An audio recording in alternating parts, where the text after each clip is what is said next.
Good afternoon and welcome to the Caregiver Teleconnection. My name is Glenda Rogers and I'm going to be your facilitator for today's session. We have with us today Dr. Jamie Huysman, and he's going to be talking about the 5 steps to getting real, which relates to what we had in our calendar about mental health after COVID. He'll explain how those two connect when he gets started. Before he does, let me tell you just a little bit about Dr. Jamie. Dr. Jamie Huysman built his innovative healthcare career on the premise that necessity is the mother of invention. His belief that the resilience of the human spirit and collaboration are key to our country's health future is the core to his philosophy. He's a fierce advocate of patient-centered healthcare and a workforce in touch with their own wellness. He has almost 30 years of medical and behavioral health experience in nonprofit and for-profit corporate leadership roles. Today, he works in provider relations and governmental affairs for WellMed Medical Management, a San Antonio, Texas-based physician-owned primary clinic organization. Welcome, Dr. Jamie. Thank you so much, Glenda. Thank you to the WellMed Charitable Foundation for having me again today. And thank you to the whole group that's tuned in. And no, I'm not throwing you a curveball. I heard from Glenda's voice that it was a curveball, and that's a good thing. When I was doing this presentation, I realized I needed to talk about mental health during the times of COVID, but I said to myself, I said, you know what? I've done that conversation a lot. And to keep it interesting for me, I realized that the byproduct of mental health, okay, really mental health, is something else. It's something called authenticity, being true to ourselves. The byproduct is how we show up in our own 2 feet. I'm going to get into it, but when I wrote the book, Take Your Oxygen First, it was about a medical, psychological, and a social approach to dealing with us as caregivers in our mental health. And then I realized at the end of the day, there were some very cool byproducts. So rather than talk about this esoteric concept, I figured I would jump to the byproduct and back into the mental health. And I felt that you would all have the patience to do that. So I will incorporate the entire title as it was provided initially, but show you how really 5 steps to getting real is all about your mental health post-COVID. When we came out of COVID, we needed to look for lessons. And what were those lessons? You know, that was a challenge, and it still will be. When 1 million people died, we go through suffering, we go through so much, and we watch so much, and things being bungled, and just the absolute loss of life, but also our questioning of humanity, how we all connect. What is our truth? Who are we as a group? Why is these issues about helping your neighbor and putting a mask on, all these things? What is our truth? What is our image? Who are we? And so I figured that this would be a great way to approach it. Coming out of COVID, we do need a lesson. The lesson is taking care of our mental health. And I'll tell you that in a minute, exactly a prescription from a psychologist of how to do that. However, I want you to really understand that, you know, looking at our mental health is also peeling the onion, peeling our onion. The reason why the acronym, or the metaphor for onion is that every time we peel a layer, we cry, right? And that's what we are, you know, doing all of our lives until we get to our own truth. And I've had many patients say to me, Doc, when are we going to get to the truth? When are we get to authenticity? You know, no matter what religion you come from, whether you worship Jesus, Moses, Buddha, Allah, you know, the truth will set you free is the tenet.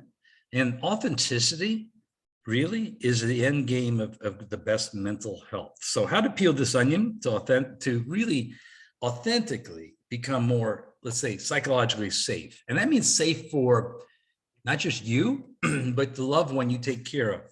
When I wrote again the book, people said that mental health, I mean, what are you going to deal with? Take Your Oxygen First. You know, caregivers are not going to put their mental health first. And to be honest with you, I'm a recovering codependent. I totally understand that. I was a hero child. But as I got into my own recovery and understood that really, okay, let's go with that codependency. Our mental health is important to us. Yes, but maybe sometimes we don't think we're worth it or deserve it.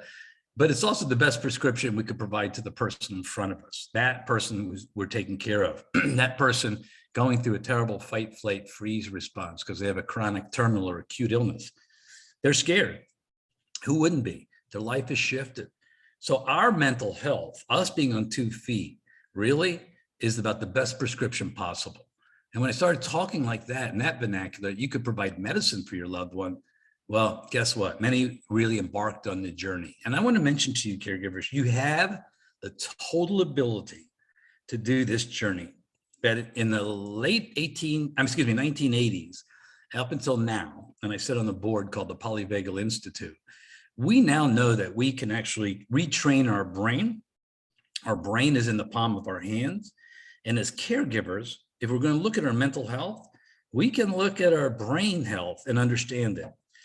So let me just get us to the very, very beginning. So we were born, right, as in a family that we were born into. It's a challenge, okay? The child never had a choice.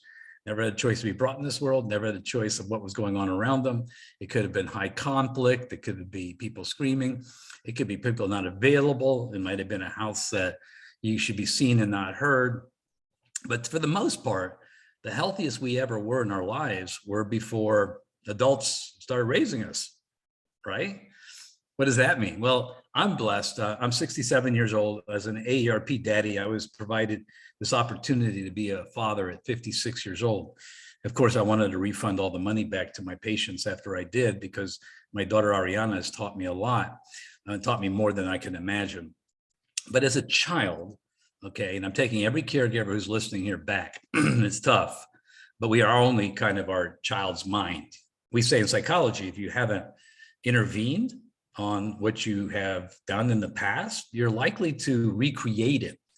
So the child, as Dr. Gabor Mate says, and again, I hope you look him up after this presentation, he said the child only wanted two things, and that was authenticity. What does that mean? That means he wanted honesty, or she wanted honesty. She didn't want to have lies or what we call gaslighting or kind of excuses. She wanted, or he wanted, just to deal with honesty, develop resiliency, right? But the only way we could do that was because what the child needed second was a healthy attachment to a primary caregiver. And that was to our mom or our dad, right? So if we didn't have it, right, we would come out of this world looking at life in a very confused, sometimes cynical way. If we didn't get that authenticity, we didn't get the healthy, unconditional attachment, normally we would come out with a fight, flight, fear response. I want you to understand that authenticity was in our hands kind of just before we started being reared in this world. And the adults kind of reared us in a way that they thought maybe was the best way. They were taught that. We tend to recreate the family way until we intervene on it. That's called like transgenerational trauma. But now we can intervene on it, okay? That's why today, instead of using mental health, I wanted to concentrate on authenticity. Why? Because I think authenticity as an aspiration, as a goal, heals us. Yes, it's messy.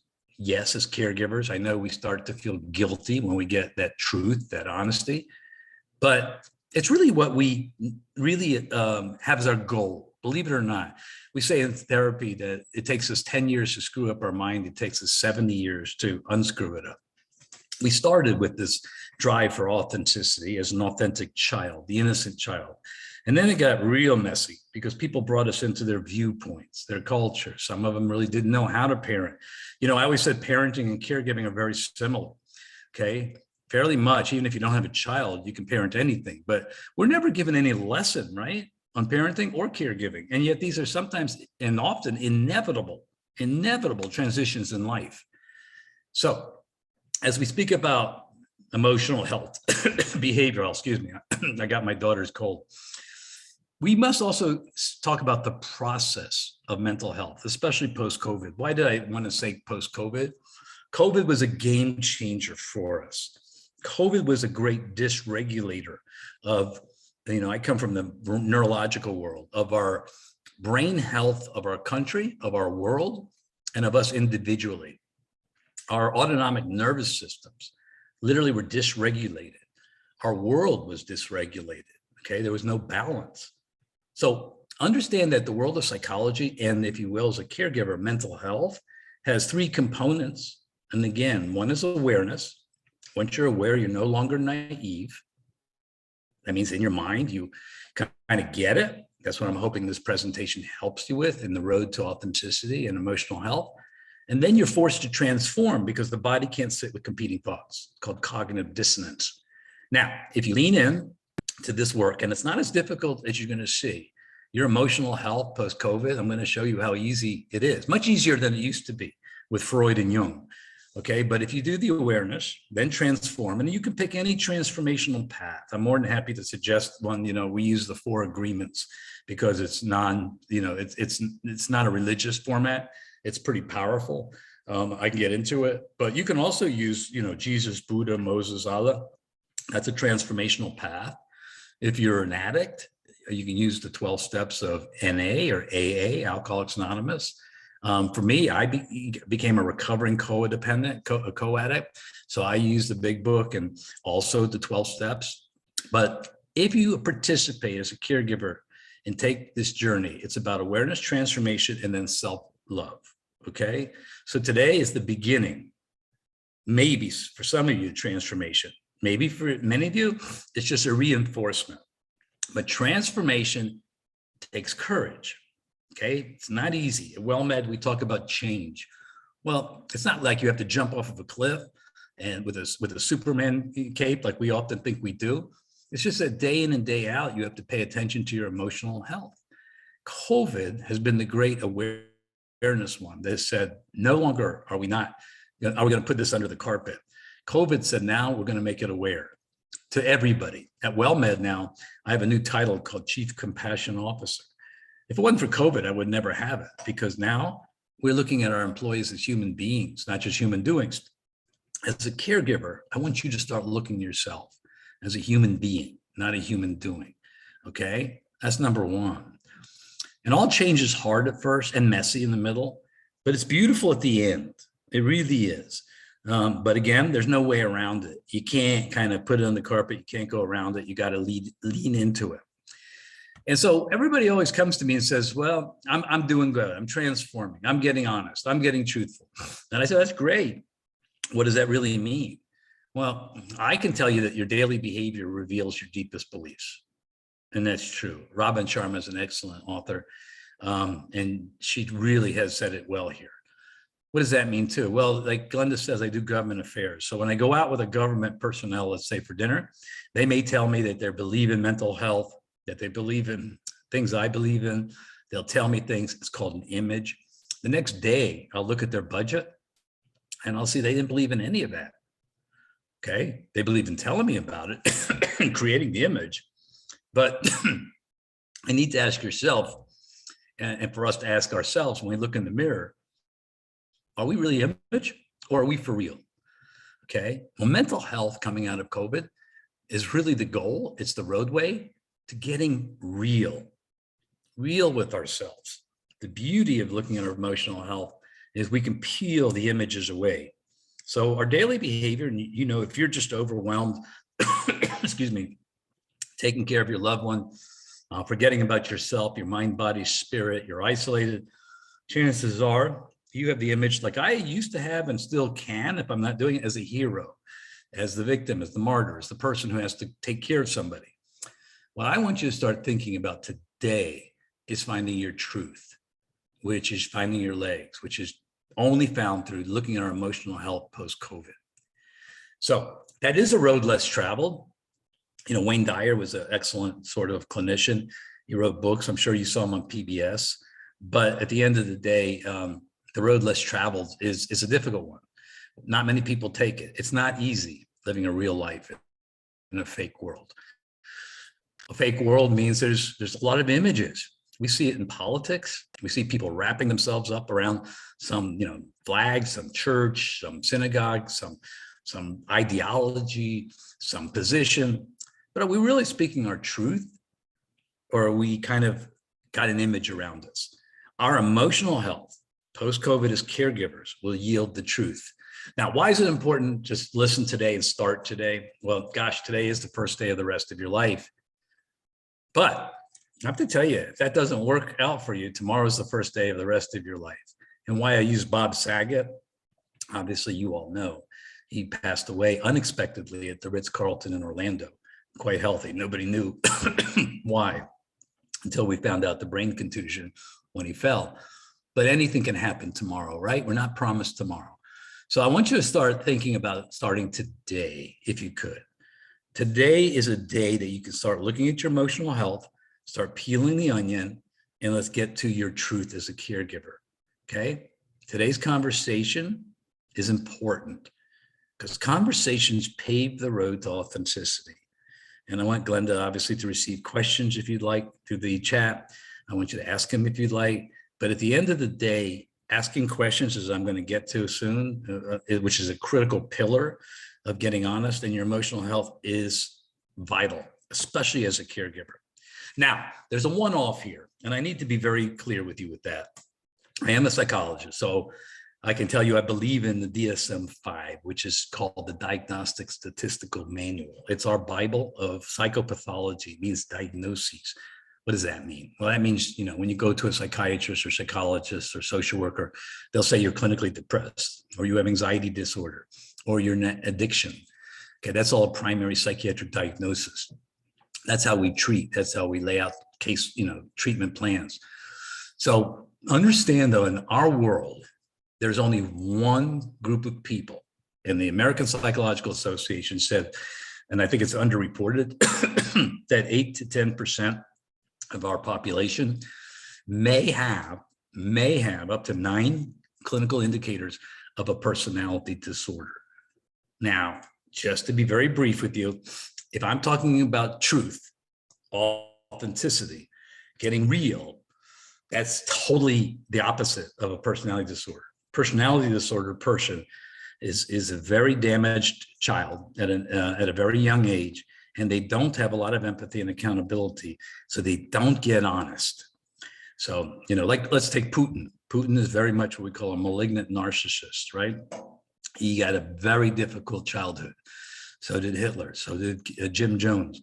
These people create an image. Now, the personality disorder, okay, whether it's we call cluster B, often narcissistic personality disorder, I must tell you, is the one diagnosis. If you have somebody that's toxic, I don't want you to hang around and expect the truth. I really don't. But they are the one-off, the exception. But thank heavens it's like 1 out of 10, right? So most of us, if we had a healthy or somewhat healthy neurotic one parent who could connect with us, provide us attachment, provide us some authentic sort of behavior, we then can really do things. We can have self-awareness. Okay, we can understand ourselves and look inside of ourselves. If we're in a relationship, we can own certain things. The personality disorder cannot. So getting real means understanding that we have control over ourselves and our lives. So the prayer, if you will, grant me the serenity to accept the things I cannot, control, and the wisdom to know the difference, right? To know the things that we can deal with, our responses. That's what we've got going for us. That's when you saw the brain inside the hand, and I said, we can get this, we can get through this emotional health thing. We can do this post-COVID. We can find our truth. It's because literally you have the ability to retrain your brain. That is the control thing. Things like COVID, God, these terrible tragedies in Buffalo, Uvalde, things that have really rocked this world. We may not have control over those, but we have control over the responses. Okay, that may be political, it may be psychological, it may be a lot of things, but we can control our response. If we do deal with our responses, okay, I can tell you that high self-esteem comes from feeling like you have control over events, not that events have control over you. That's the perfect statement for a caregiver. Okay, when caregivers come to me and say, I have a lot of guilt, doctor, I always say, look, your self-esteem is tied to your guilt. The higher your self-esteem, the lower your guilt. The higher your guilt, that's a barometer that you need to work on your self-esteem. Do things for yourself. That is your barometer, your gift, okay? Because we as caregivers need our self-esteem more than anything. So I'm going to have you, as I often do all the time, experientially, you guys have tuned in here and are listening. They haven't tuned out when I shifted the title, even though we're talking about mental health post-COVID. You guys are here for a reason. I'm not sure why you tuned in. You did. So I'm preaching to the choir, the very group that I love speaking to, which is awakened, that wants to learn, that's curious. but I'm not sure what got you here. So I'm going to do an experiential exercise because I'm a trauma therapist, just for 15 seconds. And if you tuned into me on a monthly basis, you know, this is what I often do, is go from your head to your heart, because our answers are inside of us, not in our head. So if you will, close your eyes. Okay, only for 15 seconds, okay, with your feet on the ground. Go inside your body and go in and find your why. Why did you choose to tune in here to WellMed's teleconnection and listen to me about mental health today? What is your why? Starting right now.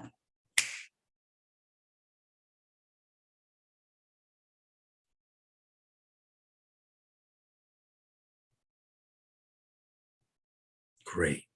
Open your eyes and come back. Reason why we do this why, and I need you to think about doing this with yourself without me, dealing with the one clicking his fingers, asking you to, is because the why is an internal motivation. It's always better than the external. The external is our loved ones, people, places, and things, the codependency of gaining our self-esteem from outside. Our why is different. Our why is like a river of life within you that never runs dry when you have a why, purpose, and dream. Sometimes it's us. I wish it was us. I wish we were the why. That means we were be right in place. My why, I have to cheat, is that little child on my back there. Okay. When I had her, I realized that when I woke up anxious or stressed or didn't want to go to work, she was my lily pad. Okay. She was. Many of you know me, maybe some of you don't. Her mom was an acupuncturist from China who's Buddhist. My dad's a Holocaust survivor from Germany. I mean, from Holland, but he was in the World War II, came over here as an immigrant.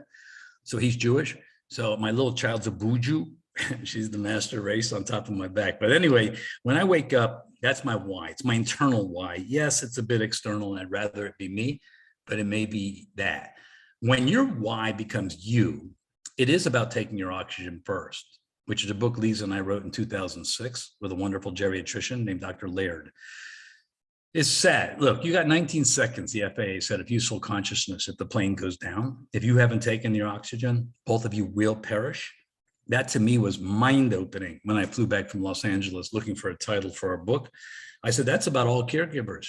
We forget that if we did get well, mind, body, and spirit, our loved one would have much better quality of life. So understand that take your oxygen first is not necessarily something you have to jump into because your own mental health and you feel great about yourself. Understand it's the medicine. So you do not have to wait to grow older and more tired to understand this. I look back now at this age of 67 and I want to save time. Many of you may be younger than me, maybe around the same age. I don't know, some of you may be older. But you all know this. The wisdom I can say to you is you get to an age where you get tired of hiding behind whatever people think is correct, right? Of people pleasing, of sacrificing who we are in the moment, what we feel in our gut. Now, it has to be a healthy gut. I'm gonna tell you what, that gut needs to have a lot of self-reflection, self-awareness, have to be on the clinical road to health and healing. It can't be like that personality disorder person that doesn't take responsibility or accountability. It has to be somebody who's gone through the journey.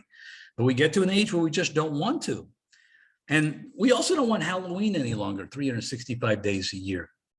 As a caregiver, with our loved one, or with our doctors, or with ourselves, okay?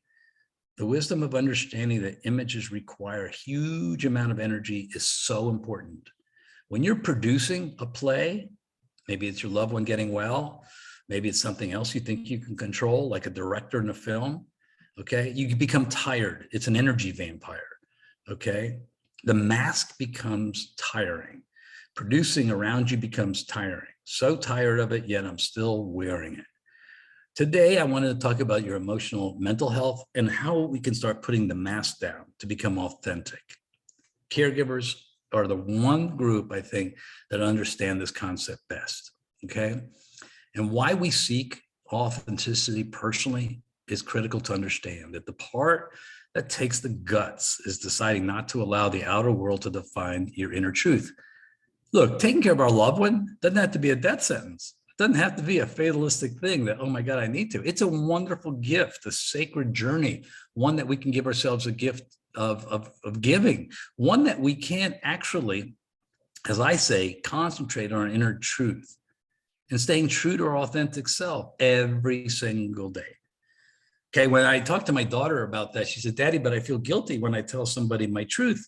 And I said, sweetheart, if you say it in a kind fashion, okay, that's not necessarily people-pleasing sweet, not necessarily people-pleasing nice, but say it in a kind fashion. I said, somebody has a difficult time with your truth, don't worry. They'll call their therapist. They'll go find somebody why they have a difficult time. It's not your responsibility. And I want you to know at WellMed, we talk about this too, but for caregivers, I wanted to make sure this was always included in our presentation today, because some of you are still working, but I want you to see your caregiver relationship as a leadership role, right? And if you're in your truth, you're in your authenticity, you're not going to get totally wasted in burnout. You're going to lead with purpose and values. Understanding that values is really critical. You're going to lead with a vulnerable heart, but you're going to lead with heart. And really being authentic is really kind of being vulnerable, but being confident. Now, the old ways at WellMed too, and the old ways of caregiving was, oh, I want a goal. I'm going to meet the goal. And then sometimes it's ego. And because we want to look good for our mom, dad, brother, or sister. Well, I remember the acronym for ego is easing God out, right? It's also creating sometimes a selfish thing. We sometimes go into victim or martyrdom. And then we get controlling in some ways, right? We tell people what to do instead of sitting there and allow them to meet us halfway. So understand now, and here is the critical piece of the whole presentation. We're talking about mental health post-COVID. We're talking about self-regulation. And the self-regulation theory, which drives our department at WellMed, the emotional support response team, it's a system of conscious personal management that helps us control what we think, say, and do. Basically, I'd love you to get the book by Daniel Goleman, Goleman. He's a Harvard doctor, and it's called Emotional Intelligence. Emotional self-regulation is raising your EQ, not your IQ, okay? This is the key. Post-COVID, how do we deal with our mental health? We deal with our own stress. Look, we're like a car, okay? And the car needs an engine. And in this car, we have two ways, I think, and that's it, two ways to really take this engine and have it humming on all cylinders. So as a caregiver, we're a neurological system. We are our parasympathetic and sympathetic system, right? Every one of you were born, came out, somebody smacked you in the rear end, and all of a sudden that safety of mama is no more, and now your neuro system is there. We emerge out of difficult childhoods. I did with a fight, flight, fear response. Our key to mental health, and this is why I said COVID, post-COVID, because we're so dysregulated, is two things. Part one, emotional self-regulation. Listen to that. That it means you can be the one to be your own therapist. Emotional self-regulation is strictly this, caregivers. It's stress reduction methods, okay? It's when you're feeling dysregulated, maybe your loved one, maybe you missed an appointment, maybe they're asking you questions over and over and over because they have a cognitive challenge and you're dysregulated. It's about doing breath work, which you know we're going to do at the end here. It's about a relaxation response, taking care of yourself nutrition-wise, doing yoga, biofeedback. And it's also hanging around, and we'll get to it in a minute, social, healthy people, groups. That's it. Emotional self-regulation is you being in touch with your body. Now, the second part of the car's engine, that's it for your mental health post-COVID. That's going to get us to authenticity, right? It's going to make our personal truth happen. Is social regulation. That doesn't mean isolation, y'all. When you saw COVID stuff and it says social distancing, or you think that you have to stay at home with your mom, dad, or brother, or sister, no. Good relationships help us live longer and happier lives with fewer physical and mental health problems. Understand that if we hang around toxic people, energy vampires, people that dominate and control us, not going to work. We're going to burn out. We're going to hate what we do in life. So the two keys to your mental health post-COVID is emotional self-regulation, dealing with your stress reduction, that's parenting yourself, right? And of course, it's hanging around healthy people, making sure you're together. Your autonomic nervous system is being regulated. Only humans can do this real well. Animals do it, don't get me wrong, but only humans can intervene on our autonomic nervous system. And I'm going to give you an intervention at the end called breath work. But our emotional support response team promotes at WellMed non-toxic communities. Why? It's healing. If you're taking care of your emotional self as a caregiver and you're hanging around safe people that meet you halfway, that don't dominate, control you, that love you, okay? And you're creating for both of these boundaries. Sometimes it's a 4-letter word for caregiving, right? You always feel guilty when you set a boundary. No, boundaries doesn't mean you're mean. Gives you a safe vessel to get this mental health together. Gives you a safe vessel to understand that you're telling somebody your values, who you are. It's setting limits and expectations. You know, it's not telling somebody you're going to say yes, yes, yes to everything, right? It's ability to hold yourself in a safe vessel. I want you to look up Dr. Brene Brown if you haven't already, because she's great. And she said it right. When we fail to set boundaries and hold people accountable, we do feel used and mistreated. People in front of us, especially the loved ones we take care of, will feel safer with you if you have boundaries. So to understand our emotional health post-COVID and really how we get to this world of truth and authenticity, we have to see ourselves as vulnerable human beings. We have to quit hiding behind our superhero role. We always feel that way, the hero child. Somehow maybe you're a primary caregiver and the others are living elsewhere and you got the role. Listen, vulnerability and confidence, you can get through things, is leadership. But you got to understand as a caregiver, you're strong because you're weak. You have a duality, right? You're beautiful because you're flawed. You have flaws. You're a human being. I talked to my daughter. She says, Daddy, what do you do for a living? I said, I'm the chief mistake maker. But we're going to get through every mistake I make. It's called resiliency. You're fearless because we're afraid. Embrace the fact that we are dualities. We are human beings, not human doings. Then, for your emotional health, embrace the fact that the key comes from reparenting ourselves, becoming our authenticity coach, reparenting ourselves. What does that mean? Well, this doesn't mean that word love. I love love. Don't get me wrong, but I testify in court and everybody has a different definition. Parenting, whether you have a child or not, is being fair, consistent, and available. Okay, that's to the person in front. You can parent a relationship. I parented a charity for 10 years. I parented a vocation as a psychologist. I parented treatment centers when I ran treatment centers. It was being fair, consistent, and available. How can you as a caregiver now start adopting yourself, becoming your authenticity coach by reparenting yourself? Because most of the things we're doing that's making us anxious and burned out are old tapes, are our neural pathways in the back. That's why I put the brain inside the hand, because we've learned since the late, as I said, the 1980s, that you can retrain the brain. It's called neuroplasticity. So when I came out of a very difficult kind of, how do I say, high conflict childhood, I came out with a role, and many caregivers do. And that role gets triggered. We call that complex PTSD, when the last 10 years of your life trigger the first 10 years of your life. So as a trauma therapist, I'm not only dealing with the big T of trauma, the terrible tragedies that happen episodically. I'm not only dealing with the smaller T, which is the deaths of people who are close to us. Mostly we're dealing with complex PTSD, how we emerge from these relationships in childhood that we couldn't control. I came out the hero child, caretaker. I forgot my childhood. I was the good kid, the high achiever, but I didn't really have much going for me when I came out because my self-esteem was always dependent upon that. Caregivers have a tendency to assume the family hero role. Doesn't help us at all. Okay, so emotional regulation, social regulation is shedding these child roles, what we call this compensatory behavior.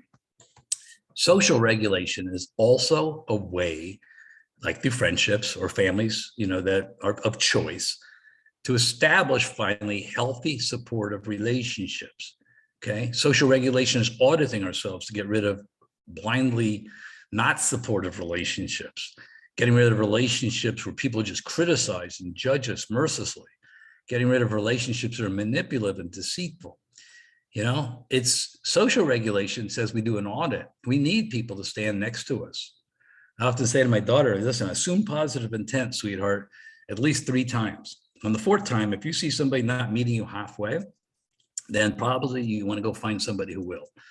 So creating a friendship now more than ever, calling somebody up and nurturing it, you may know who that person is, and getting rid of the people who don't stand behind you, who are not transparent, not honest. Look, a good friend's going to tell you, I'll say, negative things to your face, not behind your back. That's what a good friend is. And you know their intention because they're there with you. Understand our biological family are not necessarily our first thing we turn to.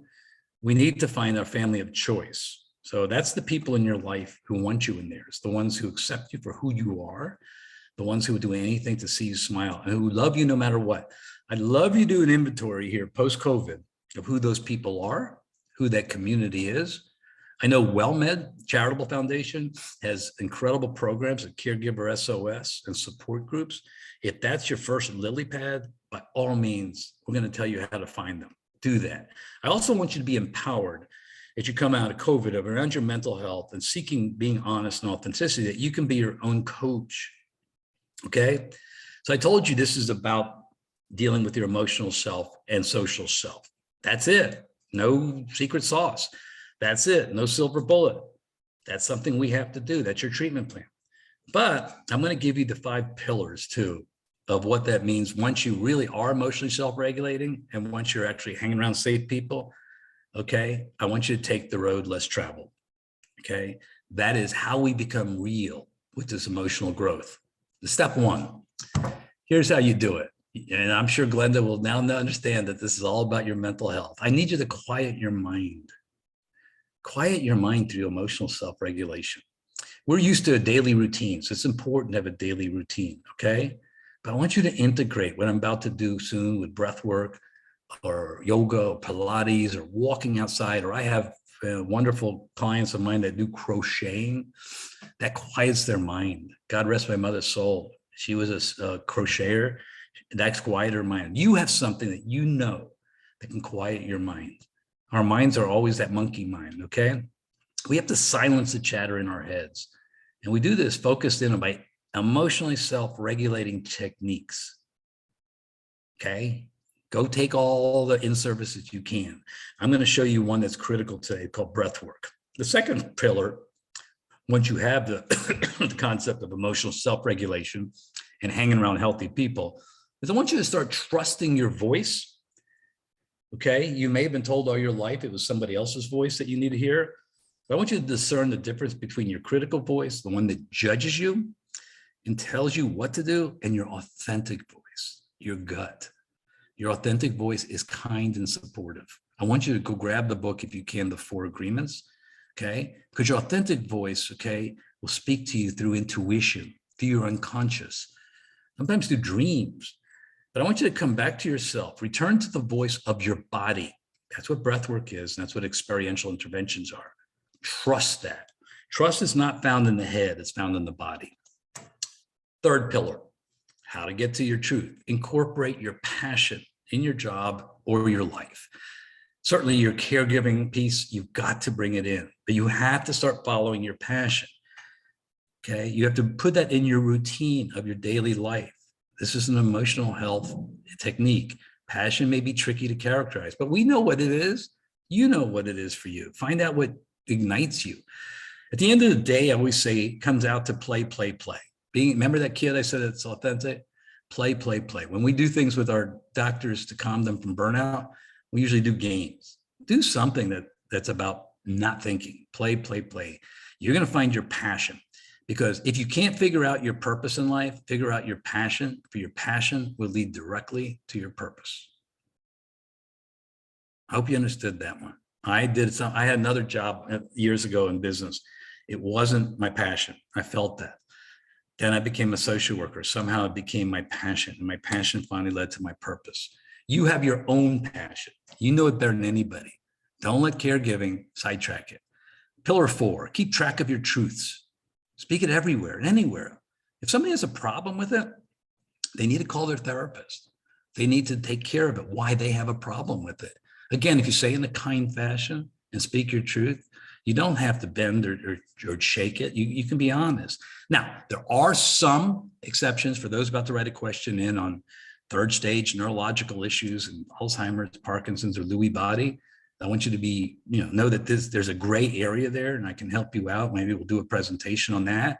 But when you're dealing in life in general, if you want your energy back and your mental health back, there's no need to justify and modify reality. You can always keep track of your truth, right? Better than you can keep track of any lie.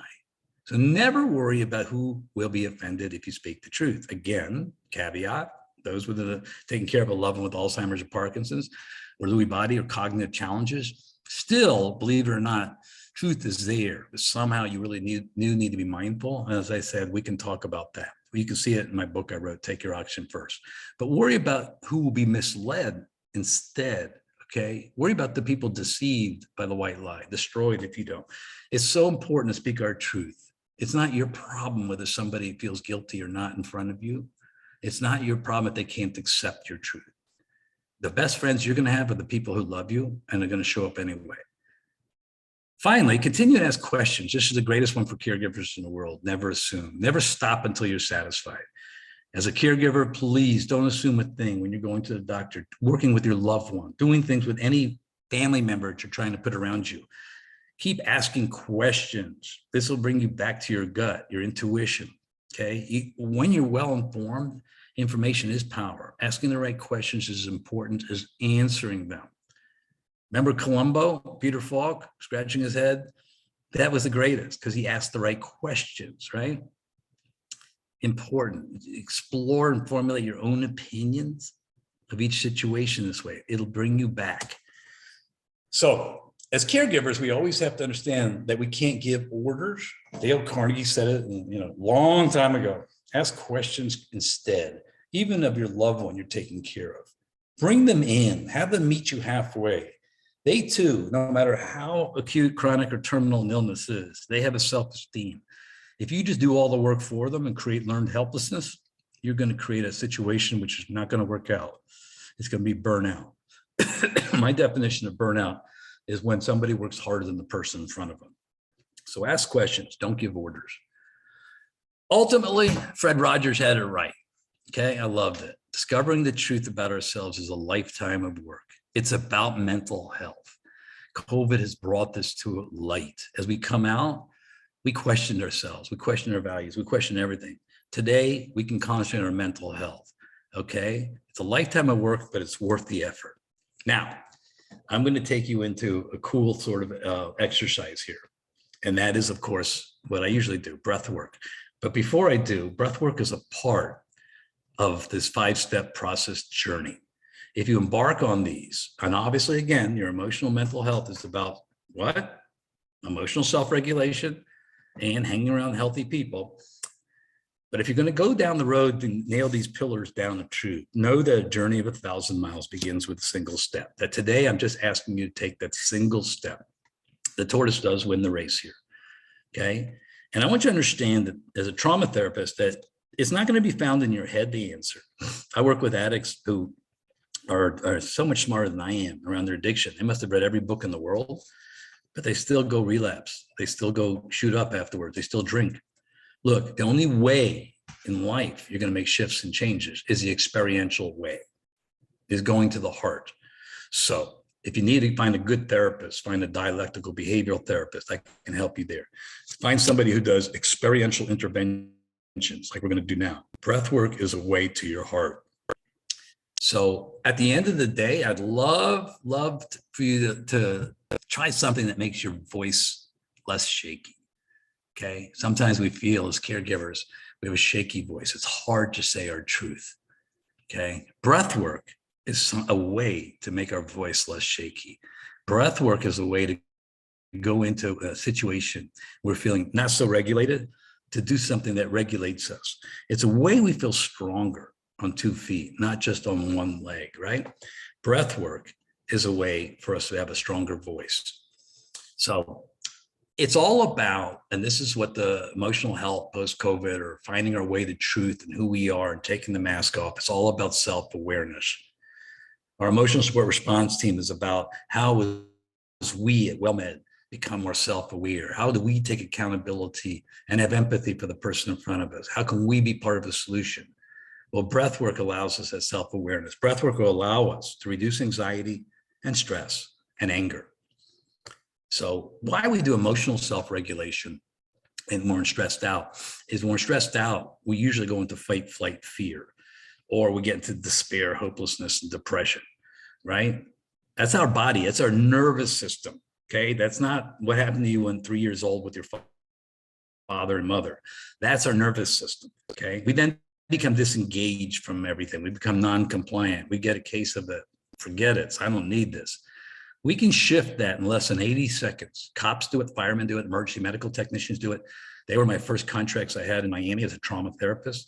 Okay. Breath work will take you from a negative experience to a more positive. Positive is not necessarily the silver bullet. Positive, like the Dalai Lama says, is not to be happy, not to be too sad. It takes you from despair to more of encouraging, more hopeful, more curious. It takes you from disengagement to engagement. Okay. That's what it does. It also takes you away from the anxieties of tomorrow or the fears from yesterday to the present. That's what a trauma reduction technique can do. That's what breath work does.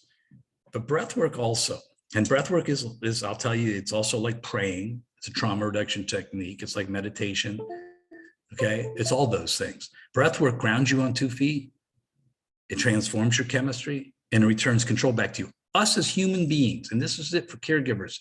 You may understand we may be the only species in the world. This is how we really evolved that can actually any minute of the day intervene on ourselves and become calmer.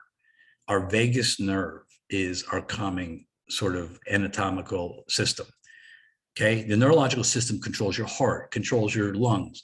When you look at somebody, God forbid, that passes away like Uvalde 2-3 days after their loved one does, they go, why, how? Nobody ever understands the neurological systems attached to all of our involuntary places, our lungs, our gut, our heart. Okay. And it goes to the fight, flight, fear response. That's our nervous system. We never befriended our nervous system. So if you look at MRIs, you can find out that the experiential way, when you do breath work and tap the vagus nerve, you can shift your brain. You literally, if you do this over time, will become more proactive, less reactive. You can unlock the power of the vagus nerve for healing. Now we're going to do it now and try it, and then I'll open it up for questions. It's only going to take you less than 80 seconds. But for those who don't want to do breath work, that's cool. I'm always like respective of your autonomy. Since I work with breath and trauma, I believe it's your autonomy and your breath is yours. You don't have to do the breath work. When you ask you to close your eyes, if you want, you can pray. That's a meditation, trauma reduction technique. You can meditate. That's a trauma reduction technique. You can go to a safe place in your life that you once were, touch it, feel it, smell it. That's a trauma reduction technique. Or just be silent. Just be silent. Look, I remember watching the Oscars, right? If Will Smith, when he looked at Jada, when he was laughing, had just done breath work, he'd still have a career, right? He'd still be a huge Hollywood hit. But what he got was reactive. That was a moment. Okay. Breath work will ground you on 2 feet. As a caregiver, as a person dealing with their own mental health post-COVID, who understands now that you need to emotionally self-regulate, which is breath work and a lot of other things too, but breath work, hopefully if you can incorporate it, and you have to hang around healthy people. I'm not sure Will's hanging around the healthiest lately. Then you really have a chance of growing your emotional health, your mental health post-COVID. Okay. So at WellMed, we use 478. Dr. Weil, who I had the pleasure of working with over a quarter century ago, he's a wonderful integrative medicine doctor. He tested this across the country. Again, it'll work in the moment as a caregiver, calm you right away. You can go ahead and when you get into an argument with your loved one or a family member, you can say, hey, I'll be back in 80 seconds. Why don't you do the breath work? I'm going to go do it. You'll do it 4 times. And then you'll come back and you'll watch the difference, both of you level setting. Okay. So 478 is like done like this. For anybody new, you breathe in. When I ask you to breathe in through your nostrils for 4 seconds, like that. It feels good. It's alive. You feel alive. You keep it in your mind for up to 7 seconds. You can picture peace or serenity. But when you exhale, I need you to exhale loudly. Like if you're at home, your dogs, your partner, anybody can hear you, your kids. When I say if you're in a clinic, your patients can, like this. Do that for 8 seconds. That's what triggers the vagus nerve response. Okay? Now, you don't need a license or certification. If you forget how it's done, go to YouTube, put 478, put Dr. Weil's name in. He does it less than 2 minutes. This could be your greatest ally, for your emotional and mental health post-COVID, and also a way to find your truth and get to your truth. All right, so let's join each other here in this community. Let's close our eyes. Those who'd like to do it can. Those who do not want to, you have an alternative. With your eyes closed, your feet on the ground. If you have shoes on, feel the floor through your shoes. And if you're barefooted, feel the floor through your feet. And with your back upright, with respect. Let's do 4, 7, 8, 4 times, okay? Now breathe in through your nostrils for 4 seconds. Keep it. Swish it around for up to 7 seconds. Blow out with passion for 8.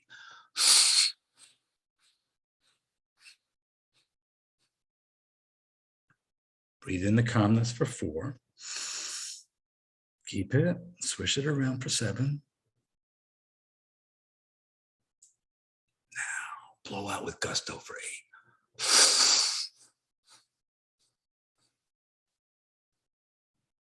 Breathe in the calmness again for 4 seconds. Keep it. Swish it around for up to 7 seconds. Now, blow out with passion for 8.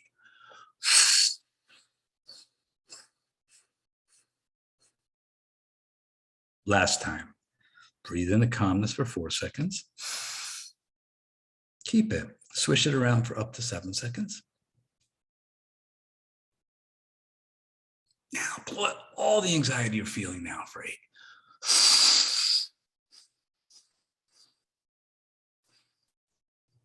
With your eyes still closed, caregiver, feet on the ground, go inside your body and scan it. It's a miraculous intervention. You can use this when you're caring for your loved one. You can use it in the waiting room when your doctor's there. You can use it when somebody is dysregulating you. You can use this in less than 80 seconds. You shifted the chemistry of your body. You produced oxytocin, which is a hormone that connects to your neurotransmitters. Cops do it, firemen do it before we run into burning homes. And every one of you as a caregiver is clinically the same. You're running into a burning home and others are running out. Okay, you shifted that chemistry all in less than 80 seconds. And when you're ready, open your eyes, come back to our presentation. Understand that what you've done is an act of self-compassion. A moment of self-compassion can change your entire day. A string of moments can change the course of your life. If you want to pursue more of Dr. Germer's work, he's at the Mindful Self-Compassion Institute in Austin. If you need to get us at tyOF@wellmed.net. But I want you to know, you need to take care of yourself. You need to take your oxygen first. If you're looking to develop your mental health post-COVID, learn to emotionally self-regulate, where breathwork comes in. Learn how to live around only healthy, non-toxic people, okay? Follow those pillars of truth, no matter what. Your truth is your best medicine here for a healthy life, okay? Be the change you want to see in those around you. And know that better things are coming. They really are, so keep calm, and just breathe. Thank you, Glenda. It's all yours.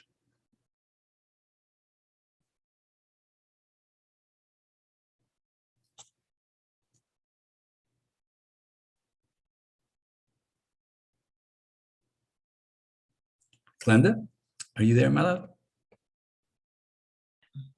Milagros had her hand up for a long time, so I wanted to see if she's still Yes. our comment.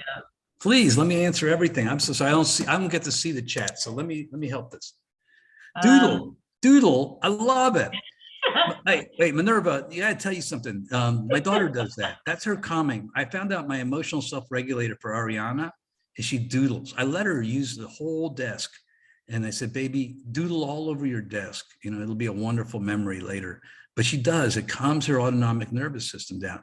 And Glenda, when you paint rocks, that is powerful. That quiets your mind for sure. We all know our treatment plan, don't we? Yeah, we do. Well, Milagros, I see her name here, and I'm sorry if you're still on there that we didn't get to you sooner, but can I answer the question? Is it still got a minute? Yeah, I had told her that as soon as you had a break that we would. Oh, yeah, I'm so sorry. I never see I don't get to Yeah, see. I know you don't, but I don't want to jump in because you're on a thread, and it's important to keep that thread Oh, going in that's my okay. mind. I never mind. Speak your Anyone else? truth, right? She can speak her truth. That's exactly a great opportunity. Yeah. Anyone else have a question or a comment for Dr. Jamie? You can Please. write it in the chat box. You can Yeah, let me see if I can get to your. unmute your phone. I would love to hear it, because if you're thinking about it, other people are, I'm sure. Oh, Hi, Milagros. There you are. there she is. Tell me, I'd love to hear it. I bet you what you said, everybody's thinking about. So speak your truth. I bet so. I'm sure it was important, Milagros. So if you're comfortable, I'd appreciate you just speaking up. You can put in the chat. I'll be happy to answer it too. But All I do. right, I just want everybody. I'm sorry, Glenda. I just want everybody to understand that if you're not speaking your truth, you're probably not in that great mental health spot. These are barometers of each other.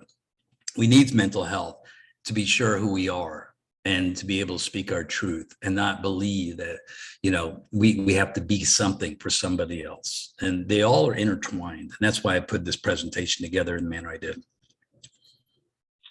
Well, while you're thinking about it, we do have a couple of minutes left. Let me tell you what's coming up in July on the Caregiver Teleconnection.